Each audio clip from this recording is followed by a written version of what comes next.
Good morning, friends. We are so glad to have you all with us. There are people still coming into the waiting room, but really delighted to see some new friends and lots of long established friends and members of SGI here this morning for our webinar on the revised USCCB guidelines. Frank, can you move us to the next slide, please? So just so you know, as we begin, participants will be in listen-only mode until the Q&A section.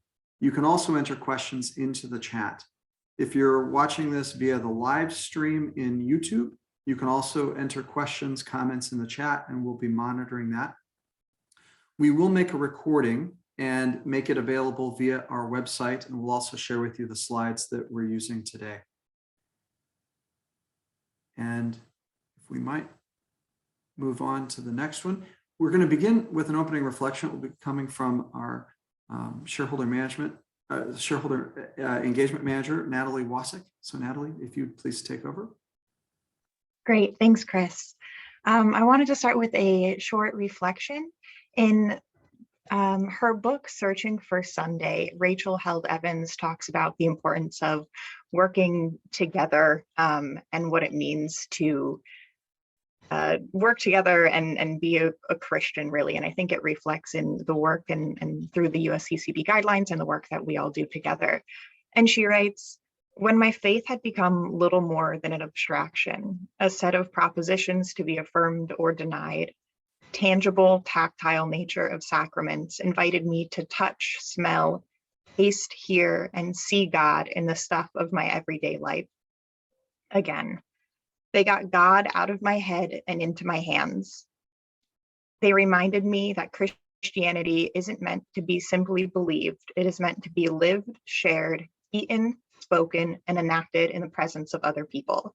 They reminded me that try as I may, I can't be a Christian on my own. I need a community. I need the church. And I think taking her words and applying them to the work that we do in advocacy, as investors, as community, we do know that we work together and it is more work. It's not just a belief that things need to be changed. It's the work to change.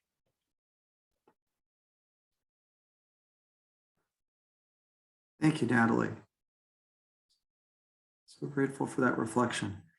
You know, as we are going to have this conversation today about the revised guidelines, we have two companions with us. I'll give you introductions to them before the segments, but briefly we have Duane Roberts and Katie McCloskey with us, two long friends and members of SGI and ICCR.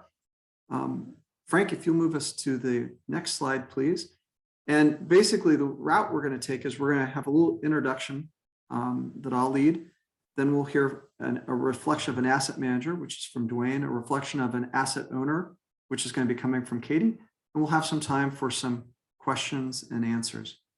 And so, Frank, if we'll move one more slide, I think maybe one way to kind of enter into thinking about these revised guidelines is from an old wedding rhyme. You may have heard this, it may be new to you. Something old, something new, something borrowed, something blue, or in this case, green, and a silver sixpence in her shoe. And this old rhyme around weddings talks about both kind of incorporating of something new and novel and fidelity to traditions. And it really kind of, in a way, to my mind, speaks to what these new guidelines are about. Just in terms of background, on November 17th, 2021, the U.S. Conference of Catholic Bishops approved new socially responsible investment guidelines that were first updated it was the first update since 2003, and which had been an update of the inaugural 1991 edition.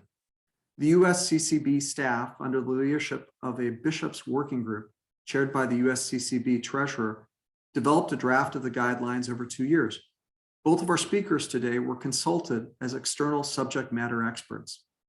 This revision to the USCCB socially responsible investment guidelines provides an opportunity for Catholic investors to review and update their investment policy and perhaps their investment program as a whole. The bishops are explicit about seeing the guidelines as a, quote, holistic framework that sees economic development intrinsically linked to integral human development and good stewardship of God's creation. Like all church documents, these guidelines need some contextualization. Officially, their scope is quite narrow. The document guides the USCCB's investments and other activities related to corporate responsibility. Apart from that narrow scope, there's a broader mission, and it's that they serve as an inspiration, helping to inform the investment decisions of religious communities, dioceses, universities, colleges, healthcare organizations, and Catholic foundations. One might say that it is a rather practical expression of a Catholic vision for the economy. What we hope you take away from this webinar today is, one, a deeper understanding of the ways that the USCCB SRI guidelines can help cultivate a renewed, holistic reflection around socially responsible investing. Two, tools and frameworks to help guide your individual and organizational journeys toward responsible and faithful asset stewardship. And three, strategies and actionable opportunities to journey together as members of SGI and ICCR and our colleagues to address responsibly the urgent challenges facing people and planet. So thinking a bit more concretely then about those 5 categories. So let's move, Frank, one more slide. Thinking about something old, in the one hand, there's a foundation in this document that is ever ancient, as St. Augustine might say, although maybe not quite so ancient. The pastoral letter, Economic Justice for All, although that was actually a 1986 document. And then the SRI guidelines, there was the initial version in 1991, and then the revised version in 2003. That 2003 document had 3 strategies, which are carried over into the new document: avoid doing harm, actively work for change, promote the common good. And so if we move on to the next slide, something new. You'll hear sometimes people within the church, church authorities saying, as the church has always taught. Anytime you hear that, you should hold on to your wallet because you're about to hear something new. And so this time, the document puts forth 5 major categories: protecting human life, promoting human dignity, enhancing the common good, pursuing economic justice, and saving our global common home. Frank will move on to the next slide. ISS created a rather interesting framework for how we might think about this. They basically, in the left-hand column, show the issues that were identified as must not invest, should not invest issues from 2003, and then the longer list in 2021. And you can see there are just considerably more issues that are being attended to in 2021. And if we move to the next slide, ISS categorizes those that an investor should engage on as being a more select list in 2003 and a list that's more than double in 2021. And in the next slide, ISS also thinks about the kinds of or shares then that the document shows these investment opportunities that we should seek. And again, it's a 3-fold increase in 2021 compared to the 2003 document. You'll have an opportunity to see these slides afterwards and kind of take a deeper reflection, but simply to say that there is a lot of new ground that this document is covering. We can move one more slide, Frank. Oh. There we go. Something borrowed. I think one way we might think about what's borrowed is how the ESG strategies that are practiced outside of church institutions. So when you think about that, think about like maybe SGI and ICCR and PRI, Principles for Responsible Investment Practices. And what happened in the document from 2003 to 2021, you can see just in the increased, expanded use of 3 simple words: engage, dialogues, resolutions. The bishops not only doubled down, but one could say they tripled down on these things. Engage went from 5 uses to 18 in 2021. And when it's speaking specifically about the policies that one should engage on, it went from 0 uses of that to 9 in 2021. Dialogue, it called for it dialogue with companies in 2 instances in 2003. Or rather, it had 2 uses of the word dialogue and 30 in the new one. And it went from 0 specific instances to 27 specific instances in the new document. And even the use of the term resolution, as in shareholder resolutions, it went from 14 to 28 total uses in the document. And then within specific instances related to policy and the like, it went from 10 to 26. So again, it just magnified the efforts that responsible investors need to do around the areas of engagement, dialogues, and resolutions. Frank, if we can move to the next. Something blue, or in this case, something green. Saving our global common home, driven by Pope Francis. Maybe I'll add one other comment, which is that the 2003 document would have been written during the time of Pope John Paul II. The new one incorporates considerable footnotes attributed both to Pope Benedict and Pope Francis. And you can see some particularly Francis kinds of insights, though, around saving our global common home. It had just one paragraph in 2003 related to climate. And now there are 5 full sections where the thinking around care for our common home is attended to under the themes of climate change, biodiversity, water and natural resources, technology, and environmental impact. And Frank, can we slide one more? A sixpence in her shoe. The phrase here was about basically that the father of the bride should put a coin inside of his daughter's shoe to help for their prosperity.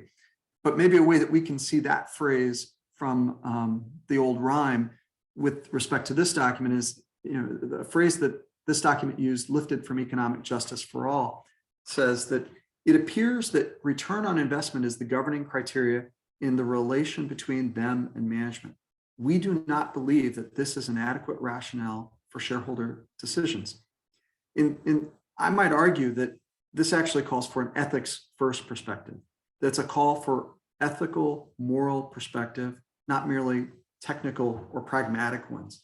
That as we make these kinds of investment decisions, that the ethics has to be first.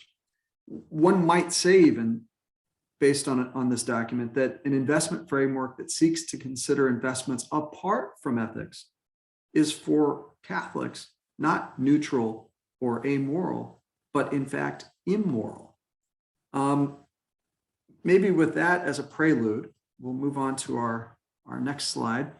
And I'll take a moment to introduce Duane Roberts. Duane joined Dana Investment Advisors in June of 1999 and is currently Director of Equities and Lead Portfolio Manager for the ESG and large cap equity strategies. Duane graduated from Rice University with a BS in Electrical Engineering and Mathematics in 1980. He earned an MS in Statistics from Stanford in 1981 and an MBA in Finance from Southern Methodist University in 1999. Duane's a CFA charter holder and a member of the CFA Institute and the CFA Society of Dallas-Fort Worth. Duane's on the investment committees of the Diocese of Dallas and the Cistercian Abbey and Preparatory School, and is involved alongside his wife and colleague, well known to us here in SGI, Ann Roberts, with Social Venture Partners, Dallas. Duane, I'll pass it over to you. Thank you, Chris, for setting the stage. And good morning, everyone. And thank you to SGI for hosting this event. Dana has been fielding a lot of questions about the changes to the USCCB guidelines. So there's certainly a desire by Catholic investors and their advisors and consultants to understand the updated guidelines and how the changes do and should affect their portfolios. So Chris asked me to bring the asset manager's perspective to today's discussion. So in the brief time that I'll present here before we get to the Q&A, let me start by giving a little Dana history, which I think fits into the broader and more comprehensive history of bringing Catholic values into the management of assets for Catholic investors. So there we go. I was going to ask on the slides to move forward. So in 1999, Dana was an institutional asset management firm, we still are, but with no experience in what was then labeled socially responsible investing, or otherwise tailoring portfolios specifically to address values-based considerations for investors, Catholic or otherwise. We were asked by a client, a women's religious order, to incorporate certain values constraints into their portfolio. Some of the constraints were for considerations that fell along a spectrum, such as labor practices in less developed countries. I mean, there were a few things that were binary choices, but the spectrum was the interesting part, because it allowed us to recognize that if the sisters found it desirable, for example, to avoid investments in companies with exploitative labor practices, perhaps they would also prefer investments in companies that were proactive in monitoring and improving labor standards throughout the supply chain. So while this client initially gave us a list of business activities they wanted to avoid in their portfolios, we quickly came to an understanding that would incorporate both negative and positive screening in the management of the portfolio. Negative screening is the so-called exclusions approach to socially responsible investing that was common for values mandated portfolios when we started managing the portfolios for the sisters in 2000, the beginning of 2000. But from the beginning, we wanted to go beyond the pure exclusionary approach and bring that positive screening element to the decision making as well. That has led to, we've gained a lot of experience over time since 2000 on that positive side, which has enhanced our ability to look at these positive screening elements, these value-oriented considerations, in a way that we think has led us to better investment decision-making in the long run, recognizing long-term risks associated with some of these issues, and eventually even recognizing investment opportunities that this perspective helped us identify or recognize. So that's evolved into what in today's vocabulary is referred to as ESG integration. So Dana started as a traditional financials only investment manager. We added an exclusions approach to address specific client goals, but simultaneously added basic positive values-oriented screening. And then the use of positive screening evolved and expanded as we continually gained experience in understanding the nuances and risks highlighted by values-oriented considerations. The USCCB socially responsible investment guidelines entered the picture for us almost 4 years after we started our faith-based investing journey near the end of 2003. With these guidelines, we had a shared framework that could serve as a starting point for conversations with Catholic investors, but clients and potential clients who had an interest in aligning their investing with their faith. Prior to the USCCB guidelines, many investors, particularly institutional investors concerned about fiduciary obligations, were hesitant to consider applying values mandates to their portfolios. But we discovered fairly quickly that the guidelines were not a panacea. Many investment committees and external advisors remained concerned about their fiduciary obligations, and the guidelines required interpretation. For many years, and frankly still today, investors either ignored the guidelines, the USCCB guidelines, or they tried to achieve some form of basic compliance, and I use that word very loosely, by creating an exclusions list and applying the exclusions list to their portfolio management.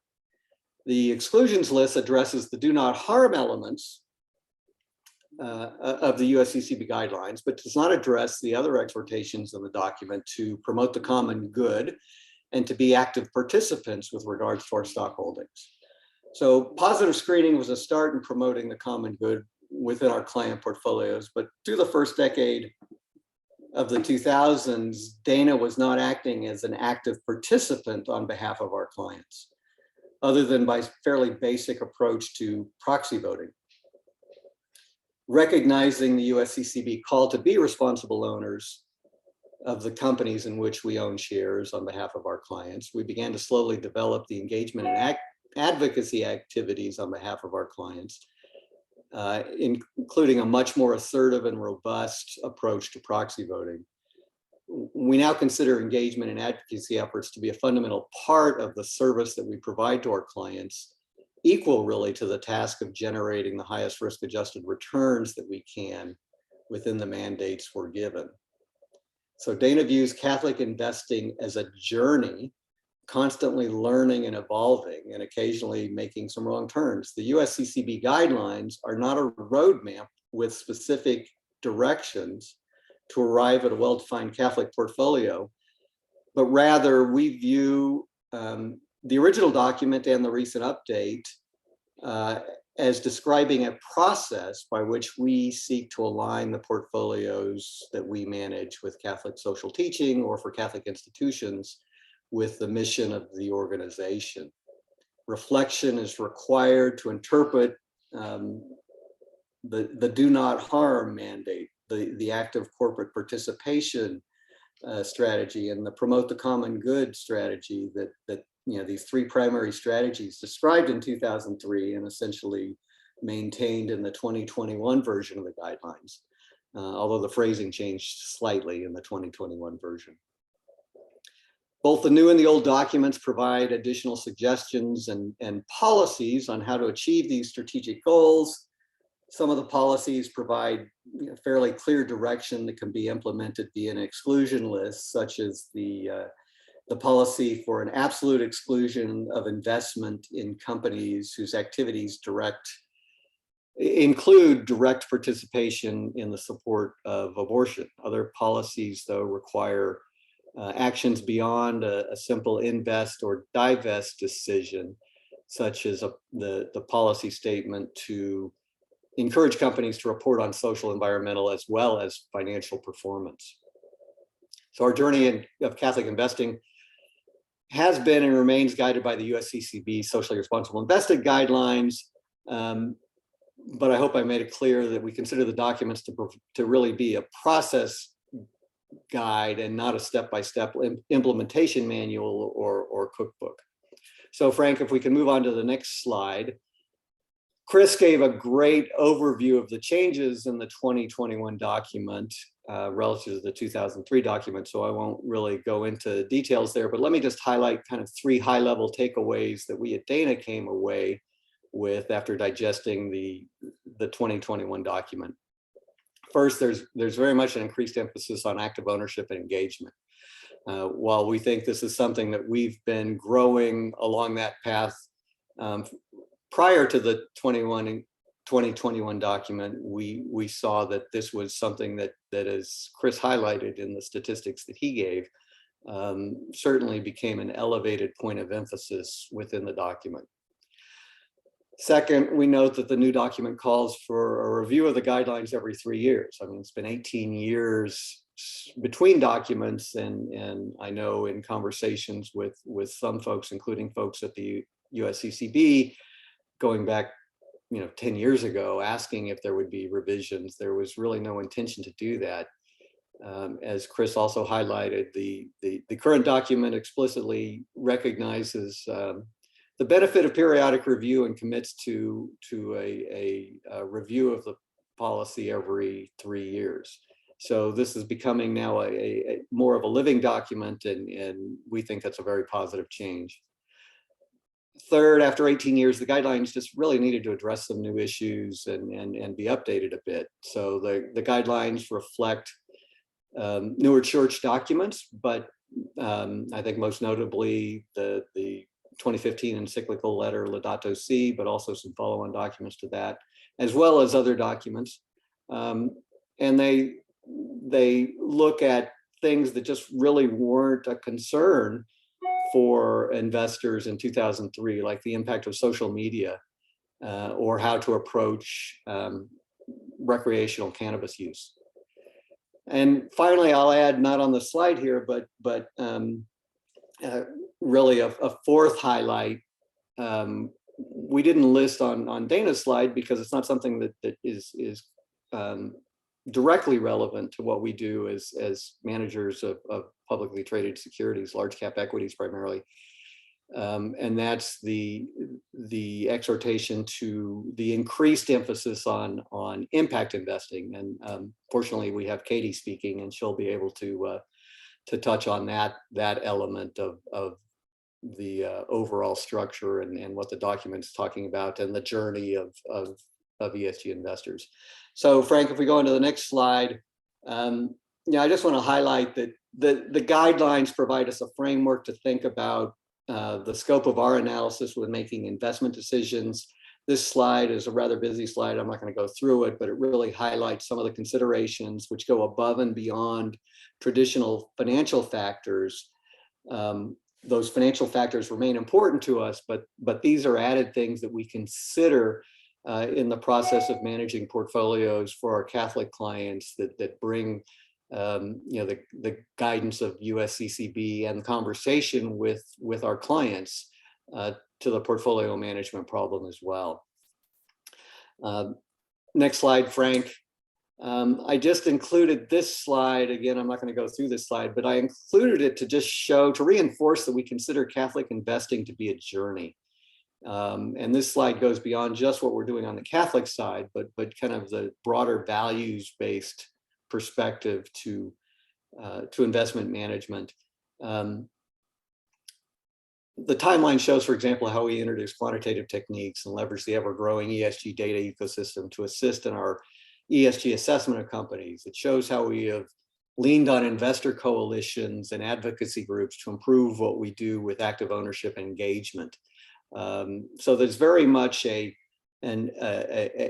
growth here and an evolution, and we consider the 2021 USCCB guidelines to be just another step in the process of continuous change on our journey of Catholic-based investing. And finally, Frank, if you go one more slide, I've actually just included the next two slides are just lists of some of the things that highlight engagement and advocacy activities that Dana participated during Q4 of 2021, so the most recent quarter. Active ownership responsibilities laid out in the USCCB guidelines have not received, in my opinion, the attention they deserve from many Catholic investors. Dana is certainly proud of our efforts. They've been growing over the last 5 to 10 years, but we recognize there's always more to be done. And frankly, that we're relative neophytes in this area. We've been fortunate to learn quite a bit from the work of groups like Seventh Generation Interfaith. We've learned a lot from Chris. We've learned a lot from Frank, and even going further back from Father Mike.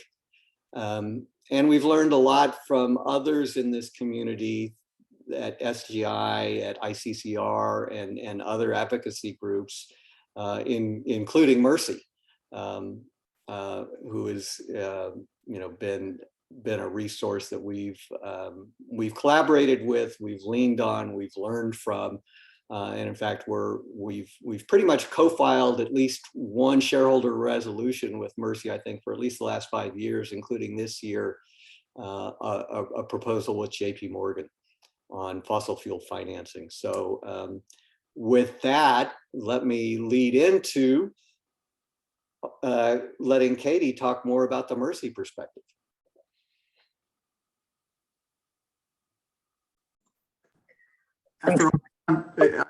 Well, I'll jump in first just to say thank you, Duane, for that. And after all this time, still having trouble coming off mute like everybody else. And really grateful for what you've shared with us, Duane. Turning it over to Katie, then, just to give a background and short introduction on who she is for those who don't know her. She's the Vice President of Social Responsibility for Mercy Investment Services. And in that role, she's responsible for screening, shareholder advocacy, and the Mercy Partnership Fund components of the program, as well as Mercy Investment Services shareholder advocacy services for 9 faith-based organizations. Previously, Katie served as the Director of Social Responsibility for United Church Funds. Katie has been an active member of the Interfaith Center on Corporate Responsibility, including as a board member, and she lives in New York. Katie. Thanks so much, Chris and Duane and Frank and Natalie and Seventh Generation for this opportunity for all of us to think more about how to live into the new USCCB guidelines. Frank, next slide, please. I'd like to start lots of what I talk about lately with this slide. It's kind of a roadmap, if you will, or a point in time of where the capital in the world is right now. Going from the traditional investments, which is a financial first, no concerns around harm, to the philanthropic investing, which is impact only and no expectation for return at all. On the next slide, please, Frank. We are with this is where most faith-based investors are already, right? That we don't have a financial only concern, and we don't have an impact only concern. We have responsibilities to the beneficiaries of our assets. And so we live in this red box space of responsible investing. And I think on the next page, what the USCCB SRI strategies of avoid doing harm, actively work for change, and promoting the common good increasingly describe is that a faith-based investor has and should use all of these tools while considering their financial responsibilities to their beneficiaries. And I think that this is, I think it's an important thing for us to note that, all of these strategies that avoid doing harm, actively work for change, and promoting the common good span that spectrum of capital, and that we need to not only think about the way our stocks work, but our stocks, our bonds, wherever else, our cash, wherever else we might be working. So that brings us to Mercy Investment Services on the next page, Frank. We are the investment ministries of the Sisters of Mercy of the Americas. And the Sisters of Mercy of the Americas have a set of 5 critical concerns: immigration, earth, racism, women, and nonviolence.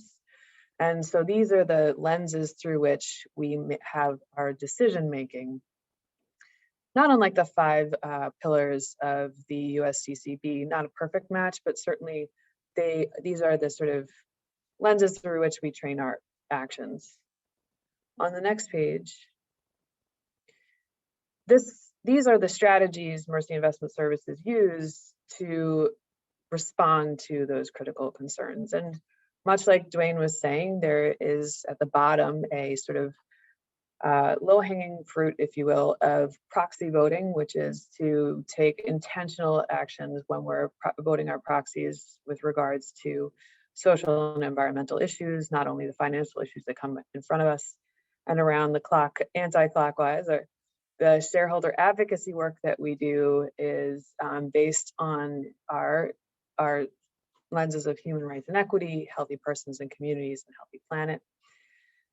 We also have negative screens, which relatively map well to the USCCB's new guidance. Although I will say that even within that ISS document that you referenced, Chris, I see that we're still learning what those documents say, what the guidelines say, because the ISS, I think, missed some stuff.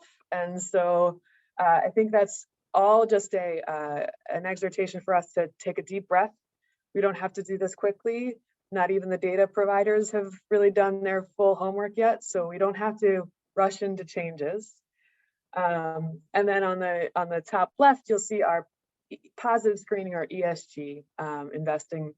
We have intentional relationships with investment managers that do seek good in the world, even in our both our fixed income as well as in our equity space.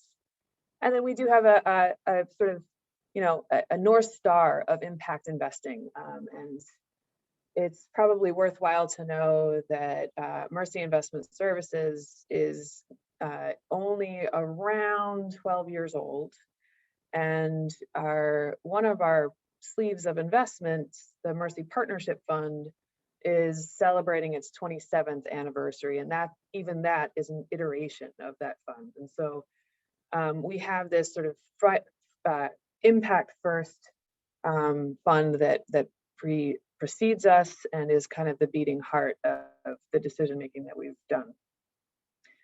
On the next slide, we do think that the USCCB's new, the importance that it's placing on engagement is a helpful invitation to the Catholic world to use these strategies of engagement and shareholder resolution filing as a way for change. And, you know, I think Mercy Investment Services does this on behalf of its own. You know, we think that it's an important way to lift all boats. When we make corporate change, we're doing it on behalf of ourselves, but all investors, right? When a company makes a change, it is actually helping all shareholders of that company.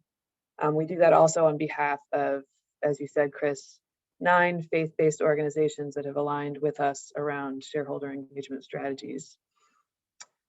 On the next slide, Mercy Partnership Fund is our below market rate, so to the right of our conversation, that capital spectrum page.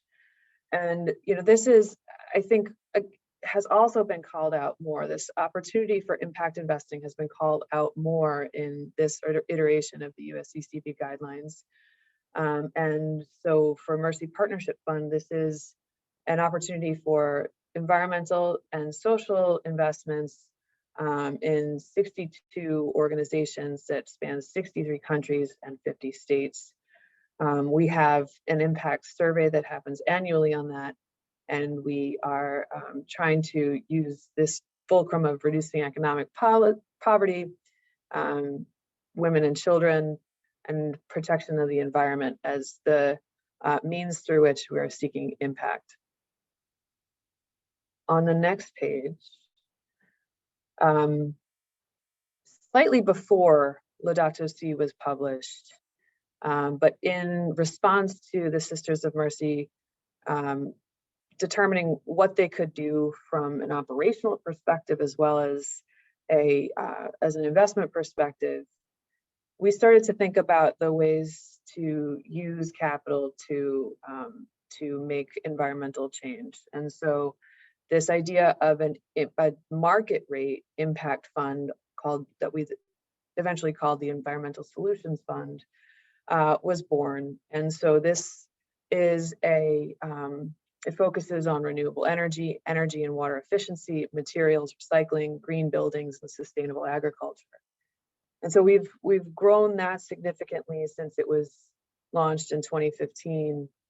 And we do see that the expansion of those parts of the USCCB guidelines is not only really important for us in terms of, you know, hopefully more investors in the space and more thought leadership from Catholic institutions, but also we see that as potential growth areas for this fund. There's more talk of biodiversity within those USCCB guidelines. And is there an opportunity for us to think about what that would look like in our ESF fund? What sort of alignment to the USCCB guidelines would look like for that?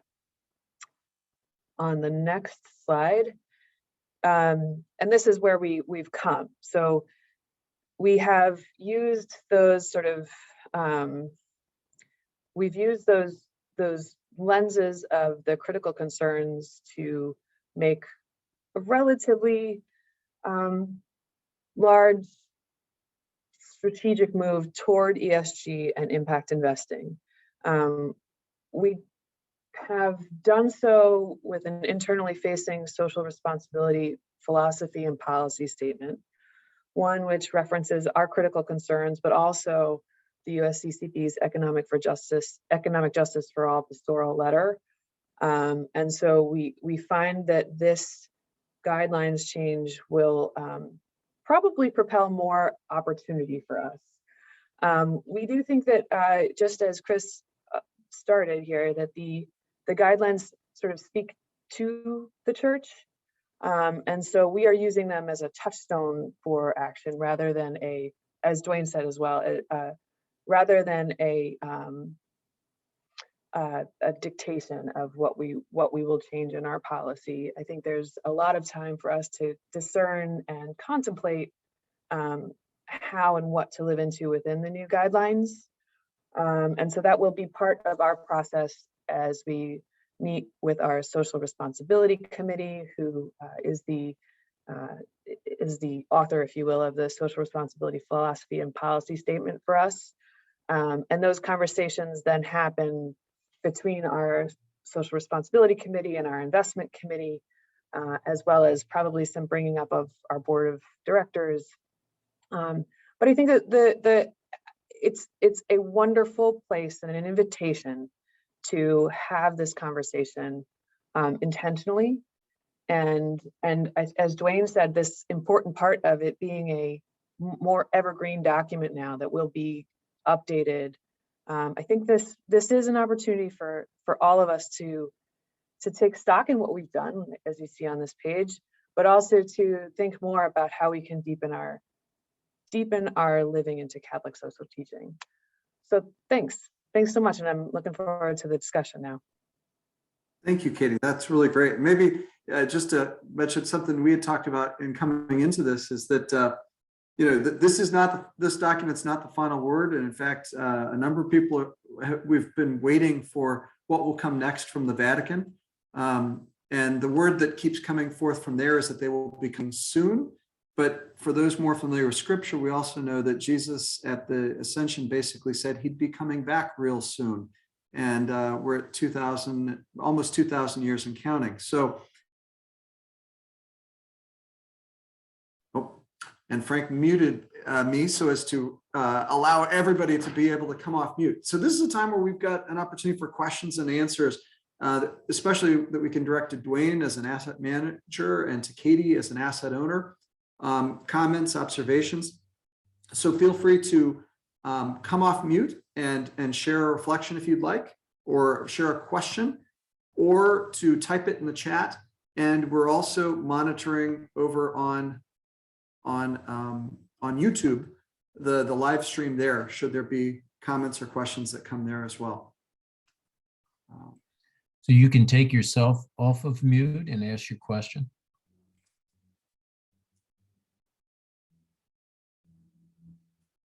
While we're waiting maybe for a question from the floor, though, I'll just start with one. And I'll direct this both to Duane and to Katie. How often should an asset owner or an asset manager be reviewing their policies?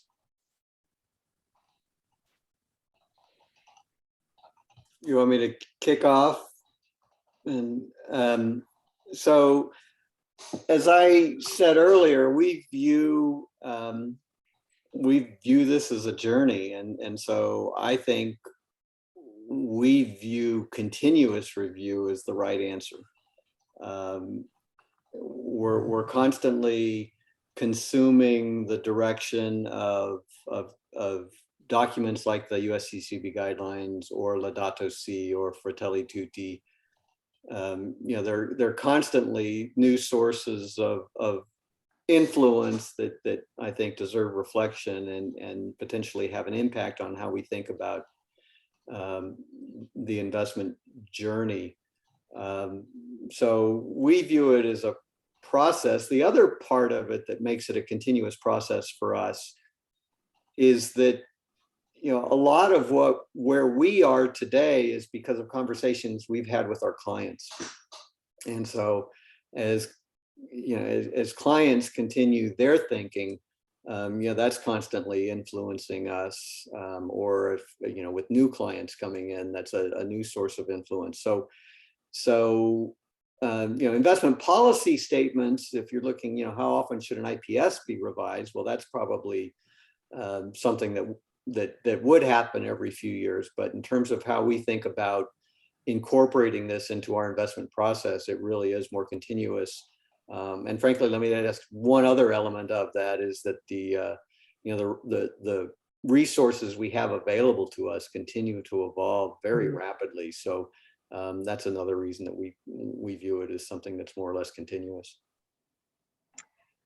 Yeah, I think I agree with the, so for Mercy Investment Services, if you think of us as almost a family office for the Sisters of Mercy, we are in constant communication and engagement with our family. And currently, the Sisters of Mercy are undertaking a theological reflection on the impacts of extractivism. And so that has sort of led to an almost continual discussion of how the policy should follow, the philosophies and policies should follow. In terms of how often do we actually open up the draft and update, it's generally based on need. I would say that it ends up being, the last time we actually made a change was 2 years ago. We'll probably make a change in the next few months. So that is we do consider that to be sort of part of the process, is to be continually thinking about the policies and what they say about us.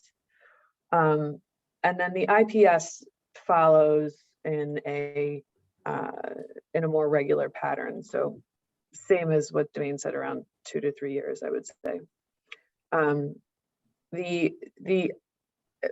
I think that the important part, though, is using every sort of touchstone to determine whether or not we're being too myopic or if we haven't thought of things. And that is another reason why these guidelines are again a helpful tool for us to use as we determine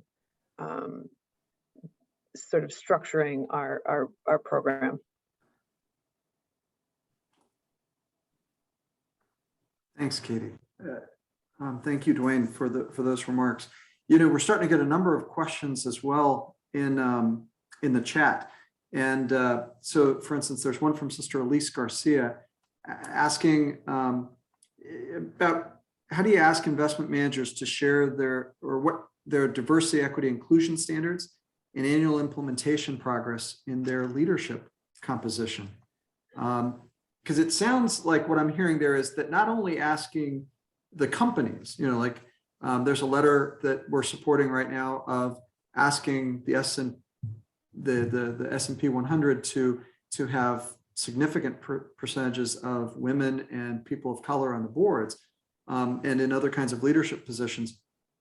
But even when we think about then, I guess in this question, if I'm understanding you correctly, Sister Elise, the investment managers themselves. So I think, Katie, this is a question that particularly could come to you as an asset owner. Yeah, and we are undergoing that process right now as well. So we're having these questions about how to ask our investment managers about their own processes of attracting and retaining and promoting talent in BIPOC leadership.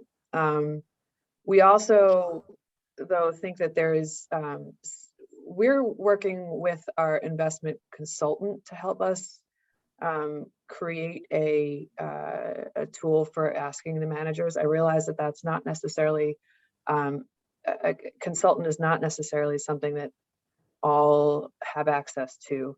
But there are tools. I'm thinking about the racial justice investing group of investors that have worked on these kinds of things.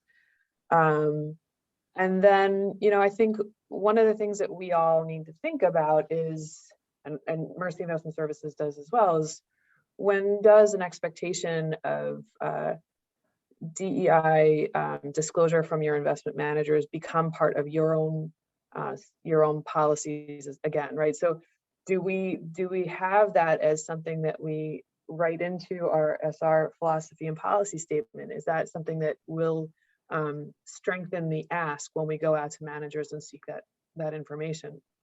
I don't have an answer to that yet, but it does feel like there are definitely efforts underway, in some ways being led by the investment consultant space, because they have so much touch with the investment manager space.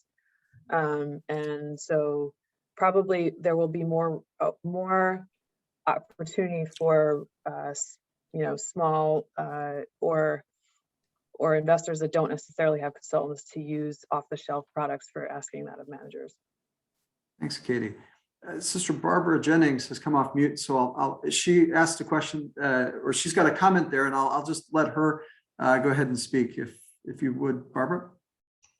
Thanks, Chris. Yes, I look at, here we are, this very specific group talking about this document. And as far as I know, nothing has come out in our local diocesan press in St. Louis, and I bet it's pretty common all over the place.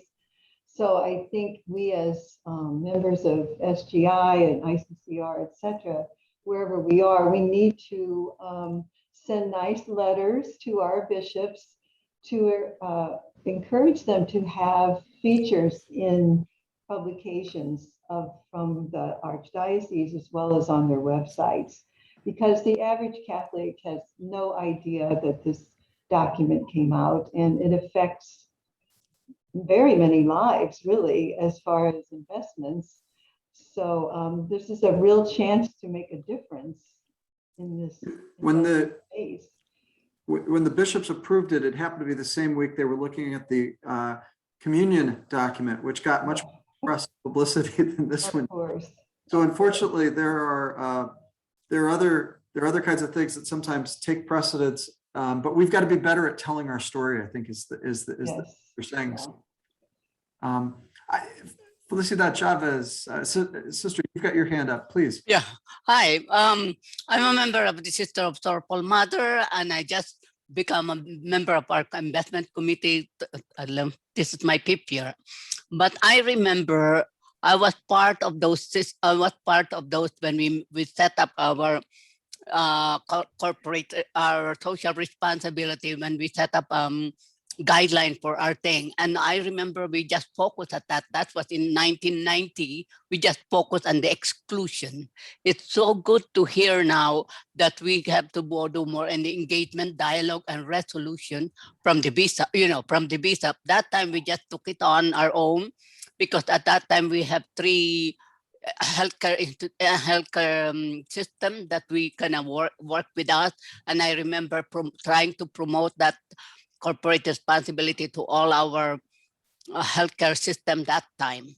So I'm so glad to hear. And when I saw this thing, I said, oh, I think we need to review our old one, because our old one is really they just more on the exclusion. And I like this whole presentation of having engaged dialogue and resolution. Okay, I'm glad to hear that that's what's happening. So I don't know, we're gonna have our investment committee meeting toward the end of this month. And so I think with our group, we will really be able to kind of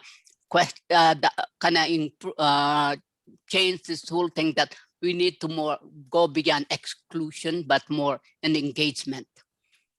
Thank you for your presentation. I really like it. Thank you, Sister Felicidad. And if we can help you here from SGI, we're happy to do so. As you all kind of review the investment policy statement. There's a comment here from Carrie Hamer, who's with the School Sisters of St. Francis. How do you manage investments in successful conglomerate companies that may have smaller portions of their business in non-SRI industries? And Carrie, maybe I'll just ask if you're thinking of, like, say, a Berkshire Hathaway there, a company that owns a bunch of other smaller companies, or Duane came off mute, so maybe he has a better understanding of the question than I do.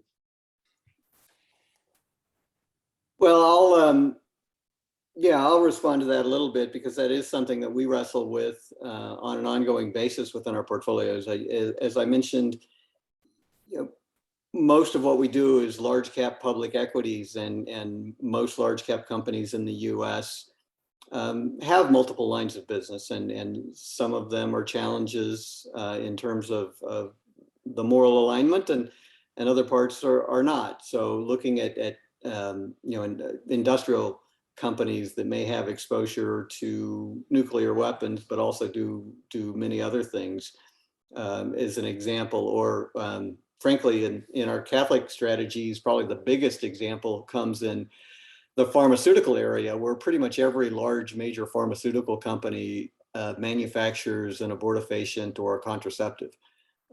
It makes it may be a small part of their overall business, but aligning with the USCCB guidelines, we would not invest in any of those businesses.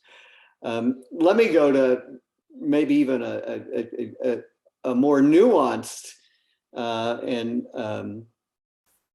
example, and that's Amazon. And we can have lots of discussions about Amazon and many other ESG fronts, but strictly just from kind of that exclusionary point of view, which I think Carrie's comment really addresses.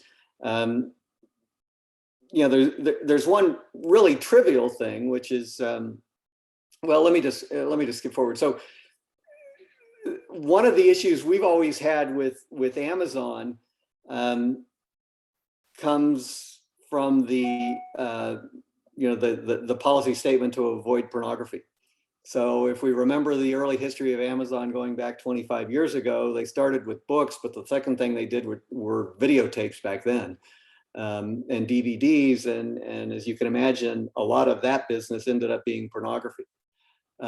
That's still something that Amazon does. They have not altered that practice at all. So, you know, it makes it very difficult. It's a trivial part of their business, but it makes it very difficult to, you know, with a clear conscience, look at an investment at Amazon. And it's something that, you know, they've been pressed on and don't really change. So we by default exclude it from all of our Catholic portfolios. We do for our larger clients where we have direct interaction with the clients, we'll actually talk about pornography, but many other ESG issues and that are associated with Amazon. And for some of our clients, we actually do hold Amazon so that we can use it as a source of allowing us to engage with the company. Others have preferred just to avoid the investment altogether. So, you know, it is a challenge. I think every large company, most large companies provide, you know, considerations that we have to go on both sides. And there is a bit of pragmatism we have to bring to this. You know, as I said, in the case of pharmaceuticals, it becomes clear cut and we exclude them. Amazon, we have by default excluded, but in conversation with clients, we occasionally include it. And it's you know, there's not a clear cut answer to this. It's something we have to evaluate on a case by case basis. Thank you, Duane. Maybe Father Gene Posternich has a question here that's helpful. You know, Duane, you're on a diocesan investment committee, and so, but both of you, Duane and Katie, when you think about how to educate and form other people on an investment committee, what kinds of practices or tools, resources are really helpful for that? Yeah, I'll jump in first and let Katie follow. But you know, this goes back to Sister Barbara's comment as well. You know, when the USCCB guidelines came out, I forwarded the new document to everyone on that investment committee. But you know, I almost feel like I can guarantee that had I not done that, none of them would have been aware of it. So it is a challenge. Yeah, I think it's something that we do need to try to promote more broadly. I mentioned earlier that I felt like after the 2003 document, many dioceses in particular, but other Catholic organizations just kind of ignored the guidance. And I think to some extent that's still true. And even with the investment committees that I'm involved in, there's still this concern that if the investment committee tries to address these issues, we're almost out of necessity foregoing maximizing the return side of it, and therefore we can't really do it. I mean, I still fight that battle on investment committees on an ongoing basis. So, you know, I wish I had a quick answer. We just need to continue to share the USCCB guidelines, share the other documents like Laudato Si that really address these issues in a more holistic way, and point out that you know, finance only is not an adequate way of addressing the use of the you know, the capital assets that Catholic organizations have. I would add that so Mercy Investment Services and the governance of Mercy Investment Services realizes that more and more lay people will be involved in its governance. And so they created a mission formation program, which really sort of educates the lay volunteers to our investment committee and other places about who the Sisters of Mercy are and their guiding values, their critical concerns, their direction statement, and how that could be applied to thought leadership as they make investment decisions. So there was this intentional setting of a program for our governance members, which has been extremely helpful in maintaining focus on that when making decisions. I would also say that that work has led to a more analytical role when looking at documents like Laudato Si. I'd also say that Laudato Si has sort of brought a sort of on the ground response from individuals to investment committees that no one can ignore any longer. We need to start, there's the students' divestment movements at Catholic universities. All of those issues are really calling us to understand the documents, to understand these, the way the world is changing, and how Catholic social teaching is changing with it. So exposure to those elements of public discourse is a helpful way for your governance members to think about what needs to change in your programs. Thank you, Katie. The time is flying. It's already 11:02 Central. There are still some unanswered questions in the chat, and we'll give we have the emails available both for our speakers. They'll be in the slide deck that will be on our website, and so we can follow up with those questions. We'll try and take those down and come back to people with some responses. There's maybe two really short questions I'd like to get in before we wrap up, though. One is we'll direct to Duane, that sometimes we see these guidelines as being extra work, extra responsibility. But do you see any particular benefit in, for instance, engagement in helping you build your portfolio or a more profitable portfolio? So I'll try to keep the answer short because it could really get pretty long. I mean, we do think that a lot of the engagement activities are addressing long-term systemic challenges that we think are actually beneficial to us as to our clients as long-term asset owners. Improving the health of a business by making sure that business is managing their environmental risk is beneficial if we're going to own this business for a long time. The other way to think about that answer or that question is to recognize that the process of engagement gives us another lens and another insight into the business.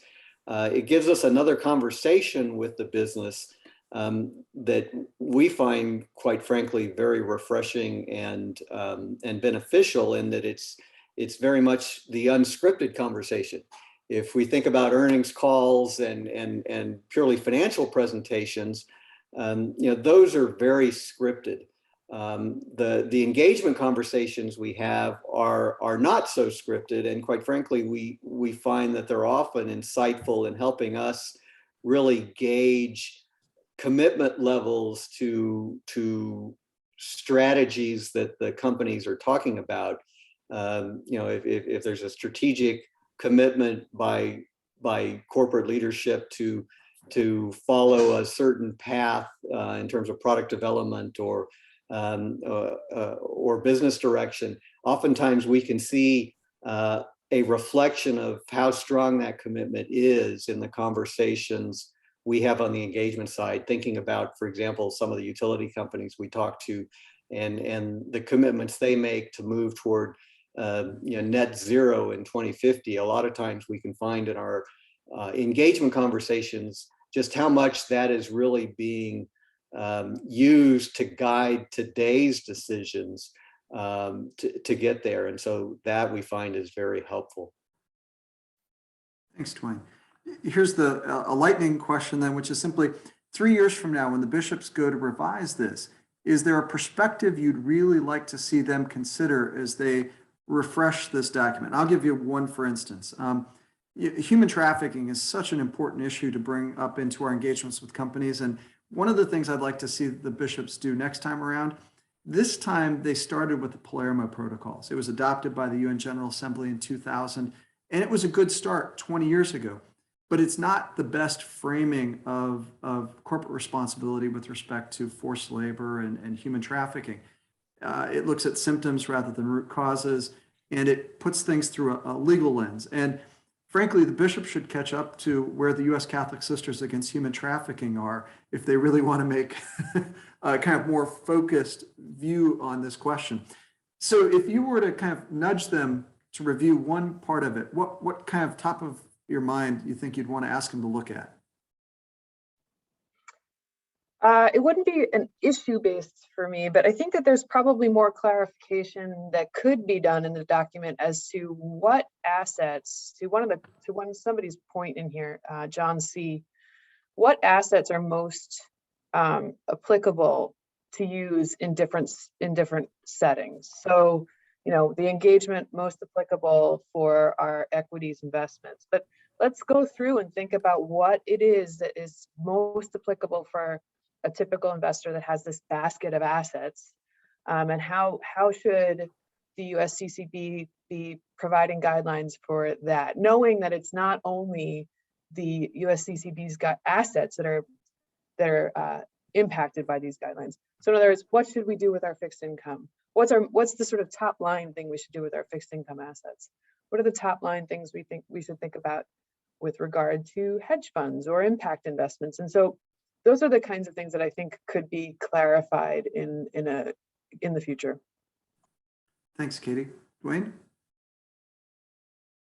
Yeah, no, I don't really have much to add. I mean, I think, as I said, we view this as a continuous process, and I know some of our clients have expressed some frustrations on items that were not included, but I think they're worthy of debate. So our approach will be just to continue having conversations with our clients, and whether they show up in the guidelines or not, we'll respond to that. So it'll be interesting to see 3 years from now when it's reviewed. I think there will be a more active external participation because of I think this round there were it was kind of stealth.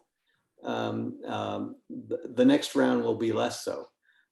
Plus, I just think I mentioned that it's been frustrating how little uptake there's been on using the guidelines.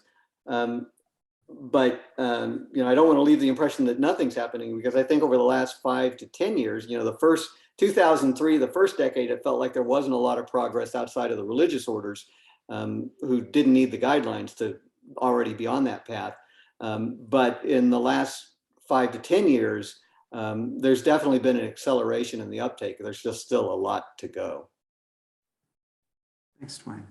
I think one of the real gifts of this conversation today is the sense of how we really do need each other. We're in a journey together. There were a lot of people here because we are enriched by sharing perspectives. And as people of faith stewarding the assets of Catholic institutions, many SGI members have a unique opportunity to develop and apply the USCCB socially responsible investment guidelines for asset stewardship in the present, while ushering in a different form of stewardship altogether in the coming decades. Having begun in 1973, SGI as an organization sees this as a marathon, not a sprint. And so we thank you who are our members for being on this journey with us. And we invite and welcome others who are listening today to be on this journey with us. And especially to you, Duane and Katie, thank you for being such great companions on this journey. We're grateful for all of you who have joined with us today. And we look forward, we'll be posting this on our website shortly, the video link and the slides and an evaluation. And the final word is thank you. Final words. Thank you, Chris.